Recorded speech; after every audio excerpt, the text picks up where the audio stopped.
Good morning, degenerates of high finance and low morals. My name is Adam Livingston, and I have a fun, highly requested video for you today. And I bring it to you all because you are my dearest little wizard captains. I am here to convene the Monetary Nuremberg Trials, and Exhibit A is Ethereum. Spray-tanned, leveraged, and praying the bailiff accepts MetaMask. Feast your eyes on the title, Bitcoin versus Ethereum, the final judgment. This is not a debate, this is a sentencing hearing. Bitcoin sits in silent, granite serenity, a 16-year-old war monument that's shrugged off every hostile state, PhD think piece, and clickbait headline that's ever been thrown at it. Ethereum is the jittery defendant wearing a court-appointed suit 2 sizes too large, clutching a half-finished white paper that still smells of fresh ink. Before we proceed, here's a quick safety briefing. The exits are to the rear, reserved for anyone still tracing end-of-cycle Ponzi charts on a Solana laptop. In the likely event of a spontaneous chain reorganization, the proof-of-stake crowd may use their validators as flotation devices. You know, of course, if permission is granted. Cell phones on silent, nodes on tour, and egos under custody. Our mission is elemental: distill 16 years of monetary physics into a presentation of savage clarity. If you came for hopium, there's a door. If you came for truth,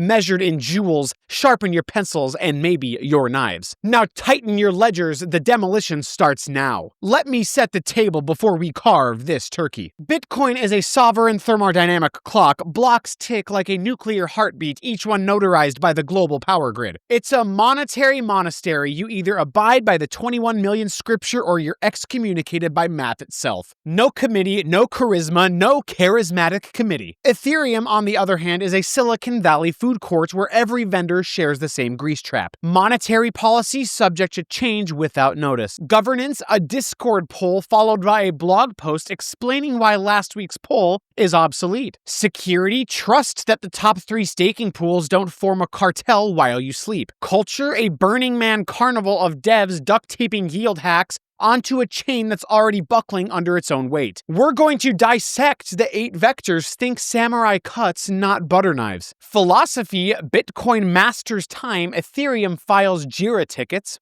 Decentralization, Bitcoin is a dandelion in asphalt, Ethereum is an Amazon AWS bonsai. Pretty, prune, and one S3 outage from compost. Security and energy, one converts megawatts into immutability, the other converts insider pre-mines into validator punch cards. Governance, Bitcoin ossifies like granite, Ethereum wets the cement every quarter. Incentives, Coin's elegant 2-variable equation versus Ethereum's fee burn plus MEV plus staking yields Rube Goldberg contraption. Culture, low time preference seed monks versus leverage drunk airdrop chasers. Game theory, Bitcoin is the shelling point, Ethereum is a moving goalpost on roller skates. And metaphysics, Bitcoin is condensed truth, Ethereum is Schrodinger's protocol. Both money and not money until the next fork. Quick takeaway, Bitcoin is a bank vault welded shut with cosmic entropy, Ethereum is a carnival ticket that changes color every time the carny spins a new narrative. Our agenda tonight is to toss that ticket into the bonfire of monetary history while the vault quietly accrues another block. So fasten your seatbelts and update your priors. By the time we hit slide 3, Ethereum's monetary aspirations will be lying on the sidewalk like a rug-pulled NFT collection, pixelated, pitiful, and permanently discounted. Time to peel back the metaphysical onion and find out which protocol cries first. Start with Bitcoin. Picture a Swiss railway schedule mated with a nuclear power plant. Every 10 minutes, the bell rings, the ledger advances, and the laws of thermodynamics sign the guest book. Scarcity etched at Genesis, 21 million. Full stop. You don't need permission, you don't need electricity, you don't need charisma, you need a hash rate. The chain won't listen to feelings, tweets, or the limp hand-wringing of central bankers. Blocks march forward like Roman legions, disciplined, ruthless, unbribable. Now drag Ethereum onto the examination table. The supply curve reads like an unresolved existential crisis. Original plan, no hard cap, infinite innovation. Community backlash. New plan, ultrasound money, we burn fees now.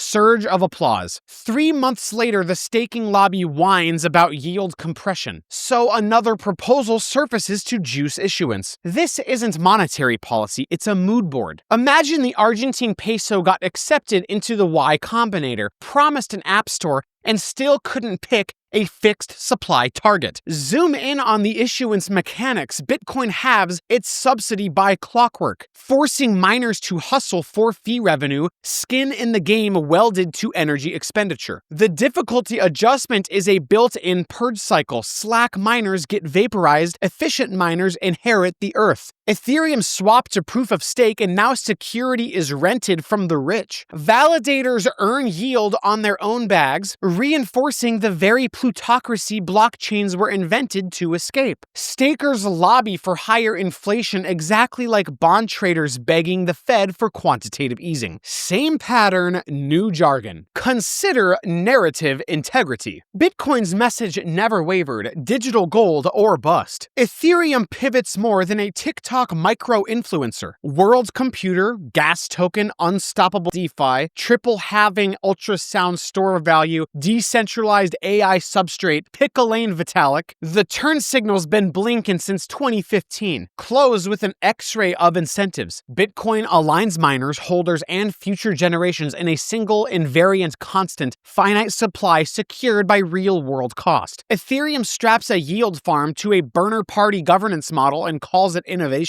That's not monetary philosophy, that's a TED Talk with a liquidity pool. When the dust settles, one protocol stands immortal because it refuses to negotiate with entropy itself. The other files a new EIP and hopes nobody reads the diff. Let's run the decentralized lie detector and see who sweats first. Bitcoin, tens of thousands of full nodes humming away in basements on Raspberry Pis and behind VPNs your ISPs can't spell. One click, one download, and boom, you're a sovereign monetary jurisdiction. No permission slip from a venture-backed middleware company. If every regulated exchange vanished tomorrow, the network would shrug, crank out another block, and keep the lights on for the rest of us. Ethereum. Picture a suburban cul-de-sac with 3 power moms who decide which brand of oat milk everyone's allowed to buy. Infura, Alchemy, and a handful of L2 sequencers handle the bulk of traffic. Any one of them offline and half the decentralized apps read 404. Validators, roughly 2/3, are controlled by 5 staking pools. That's not a network, it's a gated community with extra HOA fees. Node diversity, Bitcoin speaks more languages than the UN. Ethereum leans on Geth like a drunk on a street lamp, more for support than illumination. One critical bug there and you're rolling back blocks like an amateur magician, shouting, "Ta-da, it never happened." Meanwhile, Bitcoin Core is a battle-tested code, ossified by sheer paranoia, audited by every nerd who's ever dreamt of becoming famous for finding a single overflow error. The verdict is simple: one protocol is a field of dandelions. You can torch a patch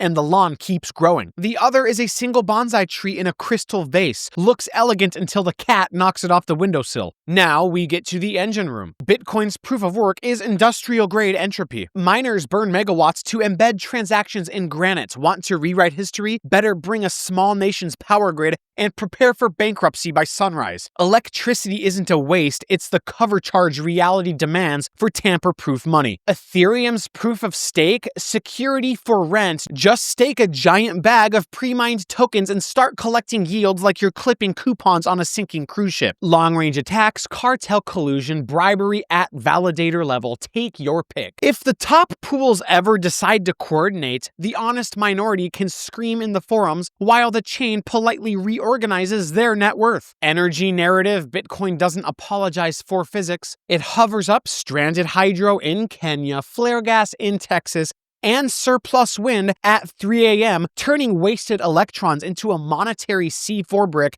no governments can diffuse. Ethereum ditched energy for optics, bragging about 99% greener while quietly centralizing security into a handful of well-lit server racks, one subpoena away from a compliance officer with a Gmail account. And let's talk incentives. Bitcoin miners live in a Hobbesian state. Hash or die. That brutality keeps them honest. Ethereum validators lounge on yield sofas, earning interest on interest, lobbying for inflation tweaks whenever yields sag. If that sounds eerily familiar, it's because we already have that system. Central banks just wear nicer suits. In short, Bitcoin weaponizes electrons, Ethereum weaponizes FOMO. Only one of those scales past a congressional hearing. Welcome to the software section, where one protocol treats its code like a constitutional amendment, and the other treats it like an over-caffeinated Google Doc. Bitcoin's core repo is guarded by battle-hardened cypherpunks, who merge PRs the way a medieval gatekeepers lift the portcullis. Slowly, suspiciously, and only after checking the visitor isn't carrying plague rats. These folks would kill Nosferatu with a single orange stare of Bitcoin glory. SegWit took years of debates, testnets, and a global tweet storm, yet the chain marched on without a single broken promise. Ethereum's repo, by contrast, is a carnival dunk tank. Toss an EIP at it, watch the specs splash, then pray the lifeguard writes a coherent blog post before the next conference swag bag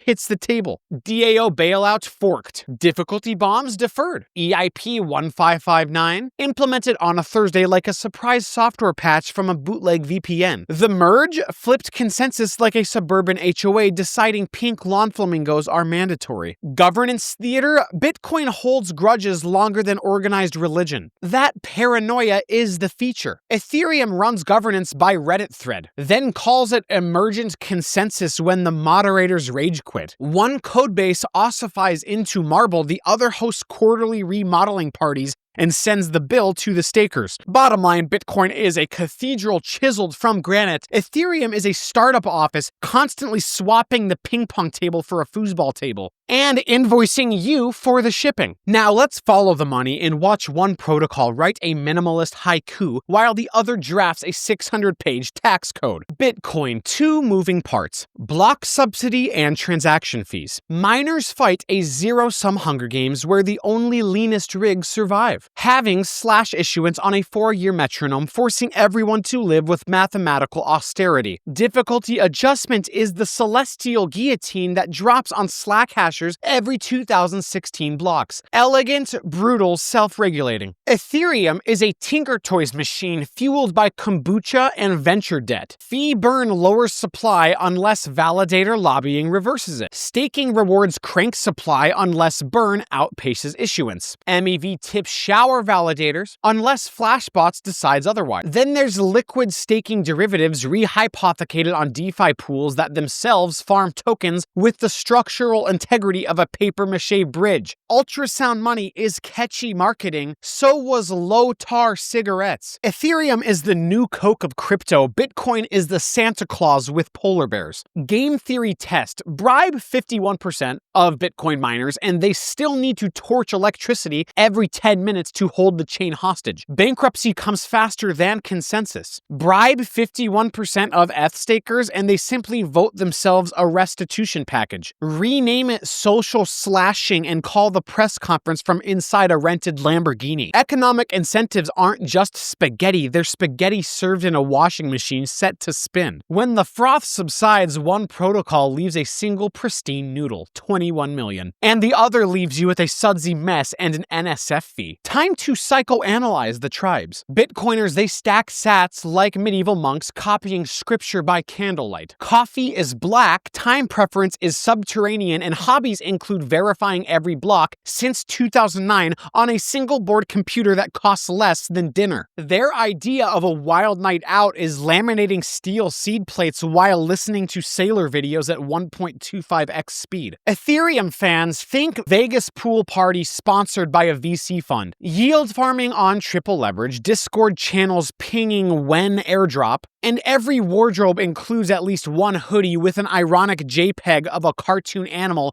that costs more than rent. They speak in buzzwords like composability and regenerative finance, then refresh Dune dashboards like day traders watching penny stocks. Bitcoiners celebrate every bear market the way Spartans welcomed winter, another chance to test resolve. Ethereans celebrate every new token launch like it's Black Friday at Best Buy. Must have it, never mind the specs. Bitcoin's social layer is a stubborn monolith. Try changing 21 million and they'll quarantine your GitHub account behind barbed wire. Ethereum's social layer is a live-action improv troupe. Today's sacred cow is tomorrow's deprecated contract. The vibe pivots so fast you need a chiropractic adjustment just to keep up. One culture optimizes for grandchildren reading history books. The other optimizes for quarterly yields that expire faster than milk in the sun. Now let Daddy consult the cosmic chessboard. Bitcoin, the ultimate shelling point of digital scarcity. Simpler than fire, harder than mathematics, and already embedded in the balance sheets of nation-states, public companies, and divorce settlements. Network effects snowball as liquidity deepens. Every marginal adopter raises the cost for the undecided. The longer you wait, the more the doorframe shrinks. Eventually, you're a financial Winnie the Pooh stuck halfway with no honey. Ethereum, perpetual beta mode, scaling strategy, stock roll-ups on roll-ups, each run a sequencer that can halt withdrawals for maintenance. It's a nesting doll of trust assumptions. You need to trust the L2, the bridge, the multisig, and the dev who wrote the upgrade key that nobody audited because the audit budget went to marketing. Attack surface, Bitcoin's is physical. Find cheap energy, build ASICs, bash your head against 350 exahashes, pray for mercy. Ethereum's is political. Lobby a handful of validators, threaten a subpoena, or just bribe a vote with a meme coin. Cheaper, cleaner, and far more effective if you own a suit. Endgame trajectories, Bitcoin converges toward a global settlement layer, few opcodes, zero ambiguity, and fees denominated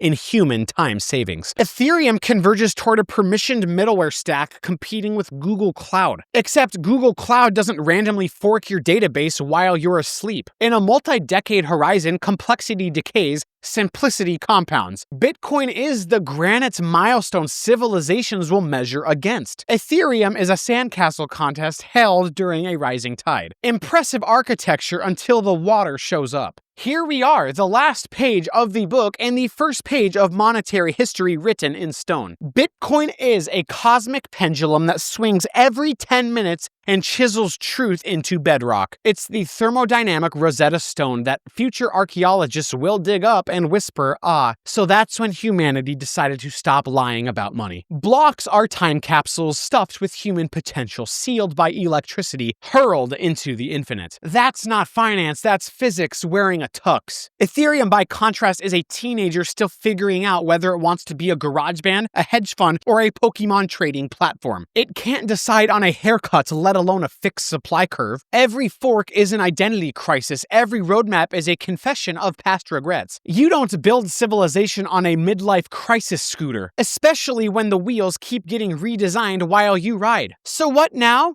Hold Bitcoin like your ancestors held land. Because in the digital frontier, hash-anchored scarcity is the new acreage. Run a node, become your own central bank clerk, except the ledger never cooks the books, never takes a bribe, never calls in sick. Ignore the carnival bankers promising returns on synthetically staked hot air. If it yields more than a treasury and doesn't consume fuel, congratulations, you're the fuel. Reward builders who respect entropy. Fund open source projects that harden Bitcoin. Starve anything that calls itself monetary middleware but needs a venture round every 18 months. The ultimate takeaway: history remembers the assets that refused to compromise when compromise was profitable. Bitcoin is that immovable object forged in the crucible of thermodynamics. Ethereum is a neon sign promising innovation in letters that flicker every time someone flips the circuit breaker. Choose permanence over performance art. Orange pill your accountant, your bartender, and your future self. And when another protocol shows up waving ESG stats and a dynamic issuance spreadsheet, smile politely, point them to block zero, and let the ledger finish the conversation. My name is Adam Livingston, and I am the Bitcoin Wizard. I hope you enjoyed this totally unbiased assault on Ethereum. Please leave a comment on what you'd like me to cover next. Have a terrific day. Daddy's gonna go buy some more Bitcoin. Class dismissed.